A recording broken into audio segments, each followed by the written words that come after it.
मी नितीन पाटील मुळे number 1 news channel प्रस्तुत गरजा महाराष्ट्र माझामध्ये आपणा सर्वांचे हार्दिक स्वागत करतो। बघूया आजच्या ठळक बातम्या।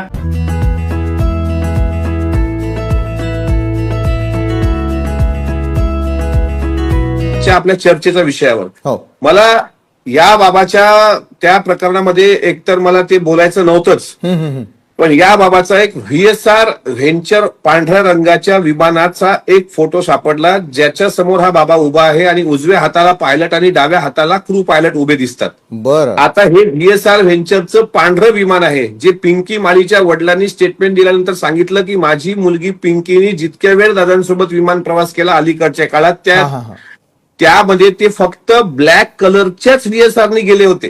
आणि अजितदादा पहिल्यांदाच 28 जानेवारीला टेक ऑफ घेताना कलिना गेट नंबर 8 वरून पांढऱ्या रंगाच्या व्हीएसआर मध्ये बसले होते। झालं, ही झाली 28 जानेवारीची घटना। आता आपण थोडस याची पूर्वपीठिका बघूया। तर याच्यामध्ये सोमवती अमावस्येला जी वशीकरण पूजा या बाबांच्या आश्रमात घातली जायची, त्याच्यामध्ये ते शिवलिका त्याच्या ट्रस्टचं नाव आहे आणि तिथे शंकराची पिंड आहे चांदीची, आणि चांदीच्या पिंडीवर तो अभिषेक करतो, दुग्धाभिषेक। ते फोटो पण तुम्ही बघितले अनेक मंत्र्यांनी अभिषेक करतानाचे।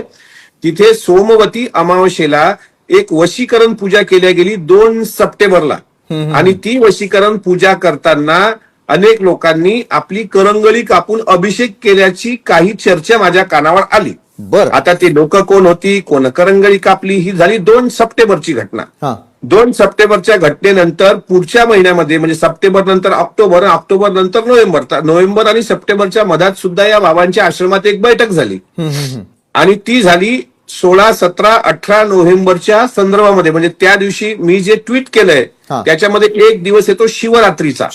हो, महाशिवरात्री हा भाग वेगळा, म्हणजे आषाढी एकादशी वेगळी आणि पंधरवाडी एकादशी जशी वेगळी, तशी महाशिवरात्री वेगळी आणि प्रत्येक महिन्याला येणारी एक शिवरात्री वेगळी। बरोबर, शिवरात्रीनंतर अमावस्या येते, दर्श अमावस्या, आणि 16, 17, 18 नोव्हेंबरला दर्श अमावस्या आणि शिवरात्री, आणि शिवरात्रीला शिवाची पूजा केली जाते। आणि म्हणून त्या आश्रमात पूजा बांधून नंतर ते पूजा साहित्य जे आहे ते पूजा साहित्य हे सहयोग सोसायटीच्या समोर जो भिगवण रस्ता जातो पुणे बारामती भिगवण रोडवर, त्या ठिकाणी मध्यरात्रीमध्ये ते गाडीमधून फेकल्या गेलं, म्हणजे टाकल्या गेलं। दुसऱ्या दिवशी ज्यावेळेस सफाई कामगार तिथे महिला आल्या, त्यांच्या लक्षात आलं की हा जादूटोण्याचा काहीतरी प्रकार आहे। त्या घाबरल्या आणि त्यांनी बाकीचा रस्ता स्वच्छ केला, पण तिथे ते थांबून राहिल्या। मग काही लोकांच्या ते लक्षात आलं, ती पूजा बांधल्या गेली होती, ती अजितदादांच्याही लक्षात नंतर ते कळलं। तर दादा सांगत होते का आता विज्ञानाचं युग आहे, आपण चंद्रावर जग चाललंय, तुम्ही काय खुल्यासारखे बोलतात, हे असं काही नसतं, हे मूर्खपणा आहे।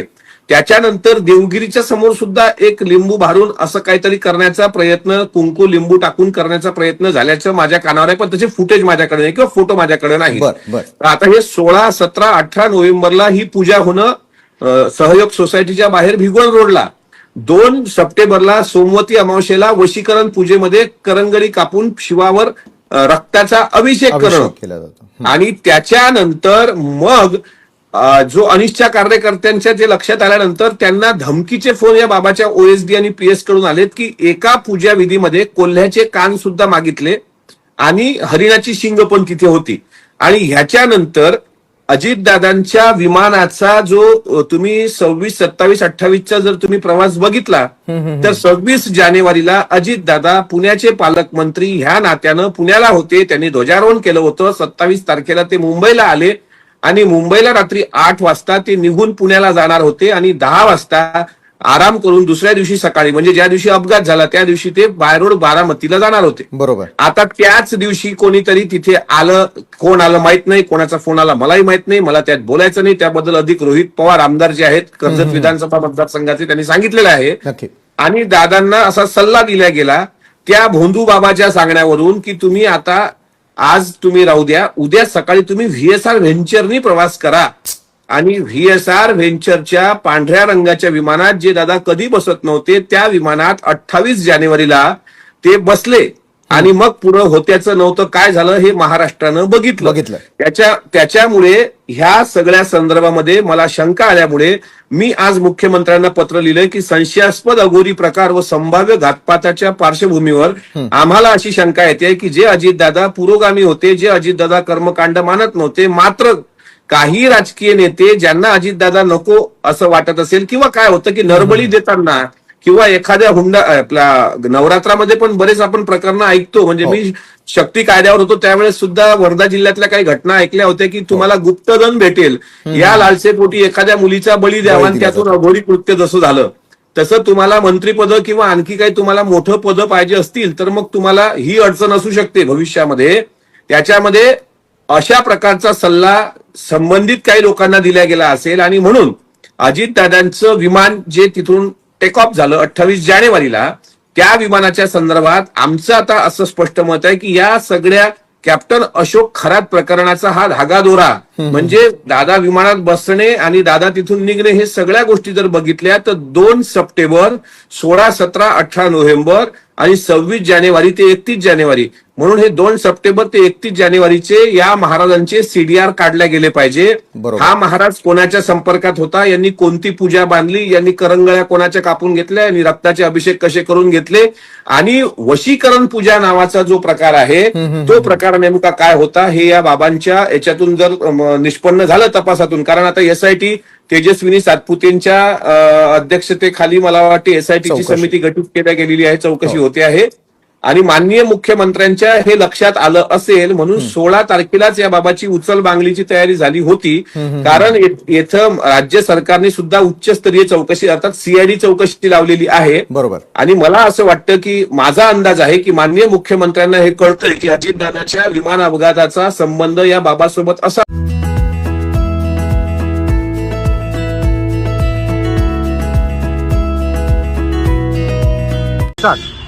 19 मार्च हा दिवस महाराष्ट्रातील शेतकरी आंदोलनातील काळा दिवस म्हणून सर्व शेतकरी समाज हा साजरा करतो. त्याचं कारणच तसं आहे की 19 मार्च 1986 रोजी यवतमाळ जिल्ह्यातील प्रगतशील शेतकरी साहेबरावजी करपे यांनी शासनाच्या चुकीच्या धोरणामुळे, कर्जामुळे व नापिकीमुळे त्यांनी आपल्या मुलाबाळांसहित पत्नीसहित सामूहिक आत्महत्या केली होती. या आत्महत्येमुळे पूर्ण महाराष्ट्रातील सर्व शेतकरी समाज हळहळला आणि जेव्हा महाराष्ट्राचे नेतृत्व संघटनेचे नेते शरद जोशी साहेब जेव्हा त्यांच्या भेटीला गेले तेव्हा प्रशासनाला जाग आली.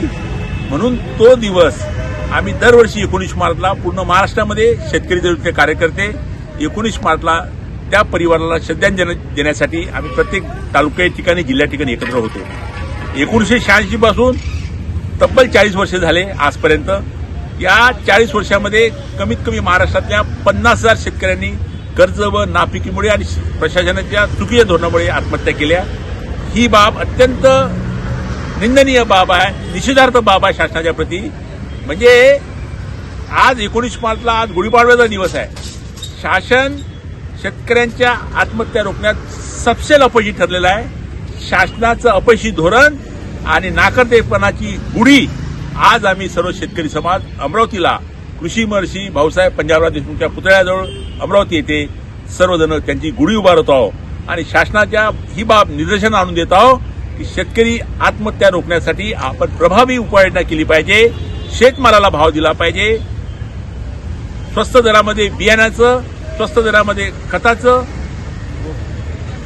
शेतकऱ्यांना बांधापर्यंत पोहोचवला पाहिजे आणि शेतीचे पेरणीपासून तर कापणीपर्यंतचे सर्व कामे रोजगार हमी योजनेच्या माध्यमातून झाले पाहिजे अशी आमची एकमुखी मागणी या 19 मार्चच्या संवेदना श्रद्धांजली सभेच्या माध्यमातून आम्ही शासनाकडे करतो आहोत. या घडामोडी आणि आपल्या शहरातील बातम्या बघण्यासाठी नंबर 1 न्यूज चॅनलला सबस्क्राईब करा, शेअर करा, आपल्या प्रतिक्रिया कॉमेंट बॉक्समध्ये द्या. आपल्या बातम्या नंबर 1 न्यूज चॅनलवर बघण्यासाठी 99 21 58 96 63 या व्हॉट्सअपवर मेसेज करा.